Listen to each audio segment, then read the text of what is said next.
Сыр жұлдыздары арнасына қош келдіңіздер. Бүгін мен сіздерге Алдар Көсенің сиқырлы тоны ертегісін айтатын боламын.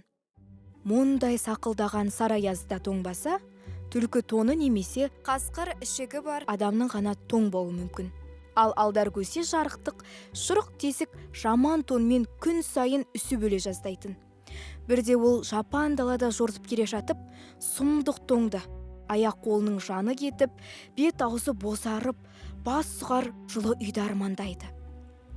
Суылдаған суық жел, үлдеген үскірік құлағының ұшын аямай, шымшып жанын шығарып барады.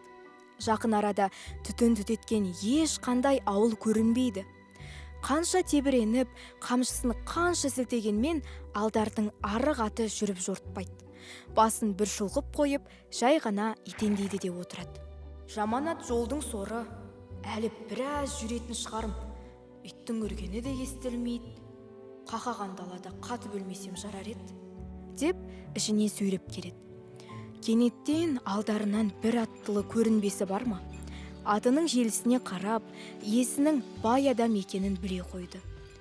Буы бұрқырап, ысылап келе жатқан адамдай омырауын ашып тастап, әндете бастады.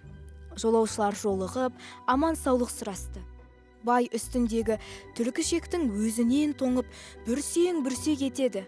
Ал Алдар Көсе бөркін бір шекесіне қарай қисайта қойып, күн шуақта жылынып отырған адамдай көңілді сөйлейді. Сен немене, тоңған жоқсың ба? Дейді бай. Ей, тоңсаң, сен өзің тоңған шығарсың. Менің тонымды киген кісі үнемі қызғыз қайнап жүреді, дейді Алдар Көсе. Мүмкін емес, дейді бай. Немене, көрмей тұрсың ба?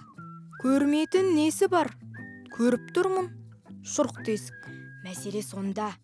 Сол шұрық тесікте бір тесіктен кірген жел лып етіп екінші тесіктен шығып кетеді. Ал жылу өзімде қалады. Қайткенде де мен мұның тонын алып қалайын, деп ойлайды бай. Шіркін, мынаның ішігін қолыма бір түсірсем, деп армандайды Алдар Көсе. Ішігіңді маған сатсаңшы? Сатпайым? Мен онсыз үсіп өлемін ғой. Үсіп өлмейсің, оның орнына мен саған өз ішігімді берем. Ол да сондай жылы. Алдар Көсе оның ұсынысын құлағына да ілмеген кісідей байға жоғарыдан қарайды. Бірақ екі көзі байдың түлкішегінде. Ішігімді де берейін, үстіне ақша да қосайын, деп қызықтырады бай. Маған ақшаның қажеті жоқ. Ақша орнына атыңды берсең, ойланып көрер едім. Қуанғаннан бай бірден келісе кетеді. Ішігін шешіп, астындағы атын түсіп береді. Алдар Көсе байдың ішігін киіп, байдың жүйрігіне мініп, ысқырған желмен жарыса жөнеледі. Енді Алдар Көсеге бір ауылдан бір ауылға барып тұру онша қиын емес. Астында ұшқыр ат, иығында жылы ішік, кез келген үйде одан. Мына керемет түлкішікпен жүйрік атты қайдан алдың? Деп сұрайды. 77 жыртығы, 78 жамауы бар тонға айырбастап алдым. Жаман тонға жақсы ішігін, қыршаңқы атқа құстай ұшқан жүйрігін айырбастаған ақымақ бай туралы әңгімені естіп, ел мәз болады.